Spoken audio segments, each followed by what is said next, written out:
Imagine pulling off a heist so perfect that 33 years later, the world still doesn't know who did it, or where $500 million in art vanished to. Picture this.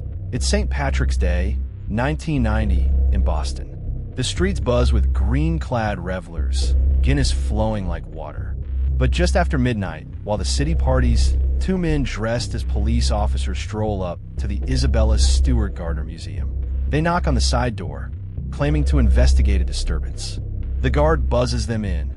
No hesitation, no suspicion. 81 minutes later, they're gone, and with them, $500 million worth of irreplaceable art. Rembrandts, a Vermeer, a Monet, snatched from the walls like pages torn from history. To this day, not a single piece has been recovered. This isn't just a theft. It's a masterclass in deception, a psychological chess game played on a global stage. Welcome to the Mastermind Files True Crime, where we peel back the layers of the world's most cunning criminals. This is no smash and grab. These thieves didn't wield guns blazing or leave a trail of chaos. They walked in with a plan, calculated, rehearsed, brilliant. They knew the museum's weak spots, the guards' routines, the art's value. They exploited trust, wielded authority like a weapon, and vanished into the night, leaving behind empty frames and a mystery that stumped the FBI for decades. Who were they? A criminal genius pulling strings? A syndicate with eyes everywhere? The allure isn't just the money, it's the mind behind it. Someone who saw the world as a puzzle to be solved, a game to be won. Step into that chilly March night with me. The museum sits quiet, a red brick palazzo glowing under streetlights. Inside, two guards, young, underpaid, one a musician dreaming of bigger things, patrol lazily. The thieves' police uniforms? Spot on, down to the badges. Their story? Just plausible enough. We got a call. They say, come as you please. The guard at the desk doesn't blink. Why would he? Cut for the good guys, right? Within minutes, he's duct taped to a pole in the basement, his partner bound nearby, both outsmarted by a lie so simple it's genius. Upstairs, the thieves move fast, cutting paintings from frames with surgical precision, skipping lesser works, targeting masterpieces. They're not amateurs, they're curators of crime. But here's the kicker. They didn't just steal art, they stole control. Every move drips with psychological mastery. They manipulated perception, turned routine into a trap, and left no fingerprints, just questions. How did they know the guards wouldn't call for backup? Why take a bronze eagle finial worth pennies compared to the rest? As we unravel this heist, we'll dive into a mind that didn't just break the law, it rewrote the rules. New to the Mastermind Files True Crime, where we don't just tell crime stories, we decode the psychology behind them. Subscribe now, hit the notification bell, like, and drop your thoughts in the comments to join the strategic ride.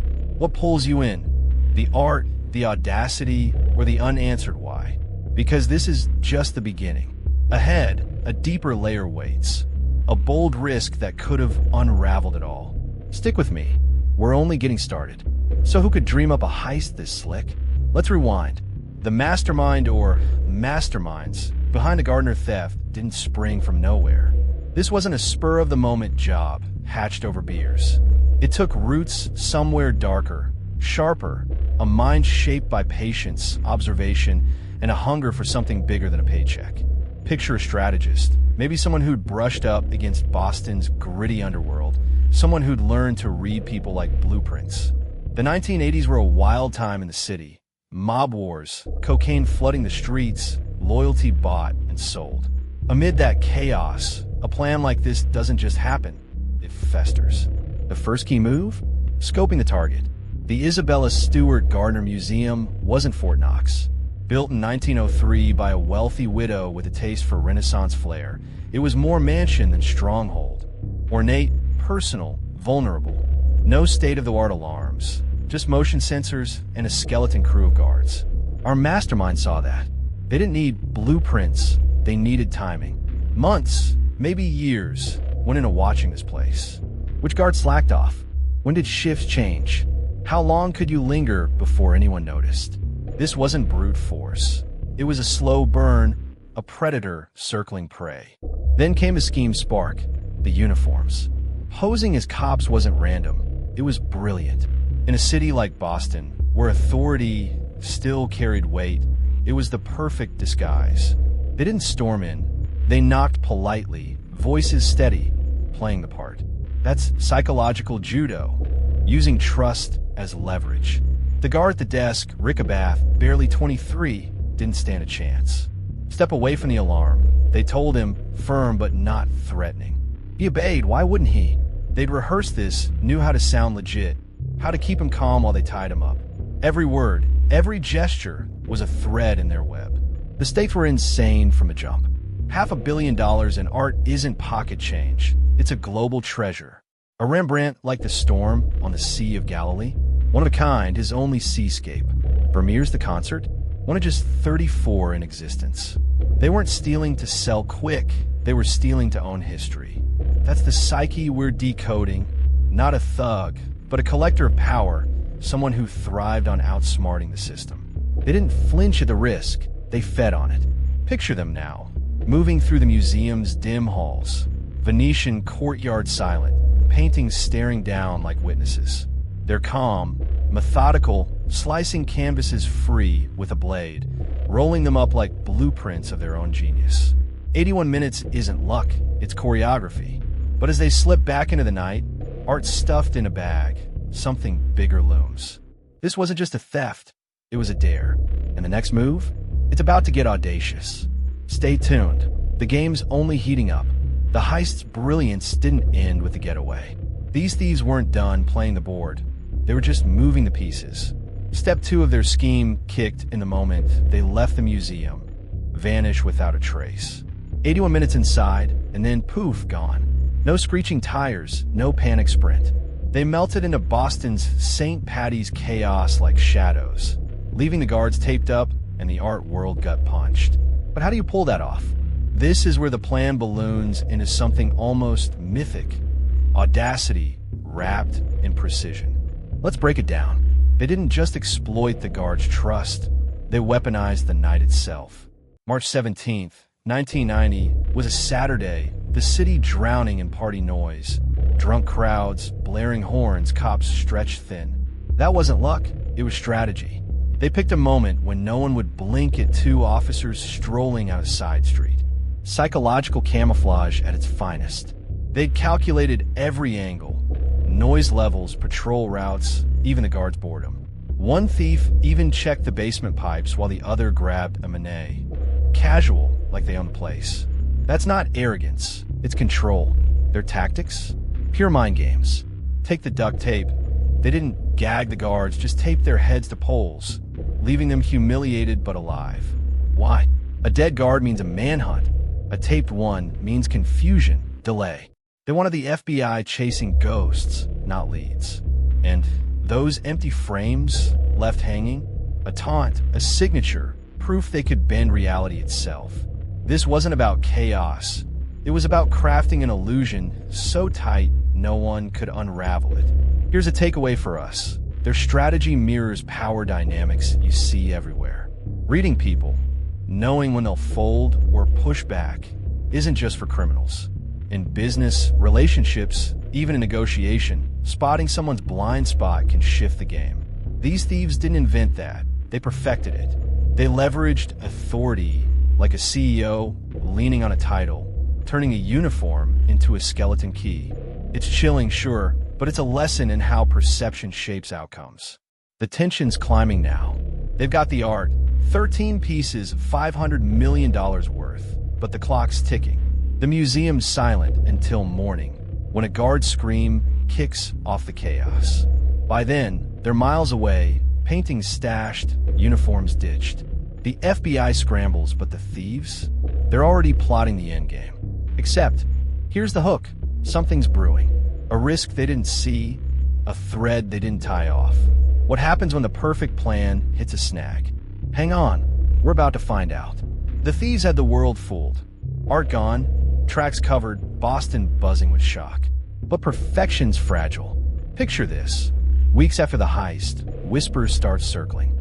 Not from the FBI, not yet, but from the underworld. Someone's talking. Maybe a fence who got wind of the haul.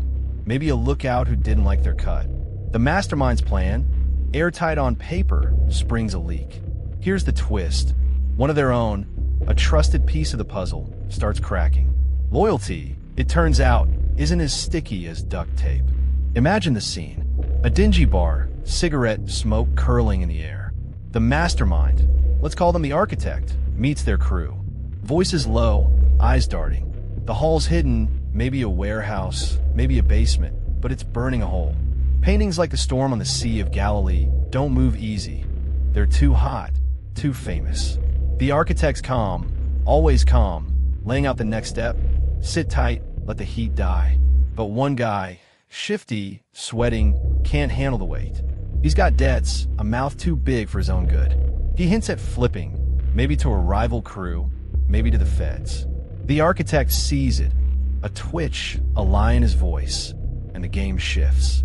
This is psychological fallout at its rawest. The architect doesn't panic, they recalibrate. Trust's out the window, so they lean harder into control. A quiet threat, a you talk, you disappear, keeps the crew in line, but the damage is done. That whisper's out there now, a crack in the facade. They burn a stash of fake IDs, move the art again, paranoia creeping in like damp rot. Every headlight's a cop, every shadow's a snitch. The heist was flawless, the aftermath's a tightrope. The pressure's mounting, and it's deliciously dark. They've outsmarted guards, cops, the world, but can they outsmart their own? The architect's mind, once a steel trap, now wrestles with doubt. Did they miss something? Is the net closing? The paintings, rolled up priceless, sit silent, a fortune they can't touch. Ahead lies a reckoning, bigger risks, bolder moves, and a shadow they can't shake. To our loyal subscribers, thanks for decoding these masterminds with us. Keep those comments coming. We love hearing your theories. Who's the weak link? What's the architect's next play? The story's turning, don't blink. The twist hits hard. The architect's crew is fraying, and the heist's clean edges are smudging. A snitch in the ranks forces a pivot, and fast. The third plot point lands like a gut punch. They escalate. No more waiting out the heat. They double down, pushing the art deeper into the black market. Picture it. A tense meet in a South Boston garage, sodium lights buzzing. The architect, cool as ever, negotiates with a new player, a connected fence with mob ties. The stakes? Hand over a Rembrandt for a fraction of its worth, just to keep the plan alive. It's a gamble, a crack in their original vision, and it's eating at them. The mental strain's palpable now. The architect's juggling threats, feds sniffing closer, a twitchy crew, and art too hot to hold. They're not sleeping, they're plotting. Every move's a chess play. Outsmart the snitch, dodge the law, keep the fence happy. They lean on psychological heft. A rehearsed charm disarms the fence. A cold stare silences the crew. But inside, doubt gnaws. Did they misread someone? Push too far? The heist was their masterpiece. Now it's a beast they can't tame. Here's a lesson from their playbook. Risk assessment isn't just for criminals. In life, negotiating a deal, navigating a fallout, you've got to weigh what you can lose against what you can gain. The architect's bold, sure, but they're dancing on a razor's edge. That's control, knowing when to push, when to pull back. You could use it too. Read the room, spot the bluff, and hold your ground. It's not about stealing art, it's about owning the moment. The drama's peaking. The fence takes the Rembrandt, promises cash later, another thread loose. The architect's crew scatters, paranoia thick as fog. Sirens wail somewhere close, too close. The art's split up, stashed in new holes, but the feds are circling, tipped off by that whisper. The stakes skyrocket. Lose the hall, or lose everything. What's next? A desperate play, a fatal slip, something's about to break. Stay with me, the endgame's looming. The climax crashes in. The architect's scheme, once a symphony of control, teeters on collapse. The feds close in, tipped by that snitch who couldn't keep quiet. Raids hit Boston's underworld. Warehouses flipped, informants squeezed. The art's scattered. Some say buried, some say shipped overseas, but the architect's not done. They pull a final card. Misdirection. A fake lead, whispers of the paintings in Philly, throws the FBI off. It's a masterstroke, buying time, but it's not triumph. The hall's still out there, untouchable, and the crew's a ghost town. Here's the shocking insight. The architect's psyche isn't greed, it's obsession. This wasn't about cash, it was about winning. Stealing the art was the thrill, keeping it a middle finger to the world. That bronze eagle they grabbed? Worthless but a trophy. A fatal oversight creeps in. They didn't plan the endgame. The paintings became a curse, too big to sell, too precious to dump. Their brilliance built a cage. Take this away, adaptability's their edge. When the snitch flipped, it didn't fold, they shifted. In business, relationships, life, that's gold. Pivot when the plan cracks. Turn chaos into leverage. The architect's a twisted mirror, proof you can outmaneuver anything if you stay sharp. It's not pretty, but it works. The heist's done, but the story's not. The art's gone, 33 years later, still missing. Was it genius or madness? The architect vanishes, dead, hiding, who knows? Power, influence, deception, where's the line? What would you risk to prove you're untouchable? Chew on that. The final piece is coming. The dust settles, but the enigma lingers. The Isabella Stewart Gardner Museum Heist. March 18th, 1990, leave a scar on history. 13 masterpieces, $500 million gone. Empty frames still hang in the museum, a haunting reminder of the architect's reign.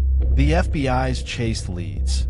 Mobsters' IRA connections, dead-end tips. But the art? Vanished. Some say it's in a private vault, a billionaire's secret. Others swear it's destroyed, lost to time. The legacy isn't the theft, it's the void. A mind so sharp it cut through trust, authority, and law, and got away with it. This wasn't just a heist. It reshaped how we see control. The architect didn't need guns. They had strategy, psychology, a playbook that mocked the system. Their rise? A masterclass in manipulation. Their fall, or a fade out, a lesson in overreach. Power's seductive, but it's a tightrope. They showed us how far a calculated mind can stretch before it snaps or slips free. That's the unsettle. We don't know the end. Were they caught in silence? Or are they still out there, smirking at the chaos? The Gardner theft's a puzzle with no edges. Rewards hit $10 million. Tips flood in, but the trail's cold. The architect's ghost haunts every theory. Mob puppet, lone wolf, genius undone by their own brilliance. It's a story of influence wielded like a blade. A mind that didn't just break rules, but rewrote them. You're left wondering, what's the real prize? Art or the game itself? If you've enjoyed decoding the strategy behind this criminal mind, subscribe to the Mastermind Files True Crime, where we don't just tell crime stories, we decode the psychology behind them, daily at 5 p.m. Eastern Daylight Time. Subscribe now, hit the notification bell, and share your thoughts in the comments. Who was the architect? Where's the art? Let's unravel it together.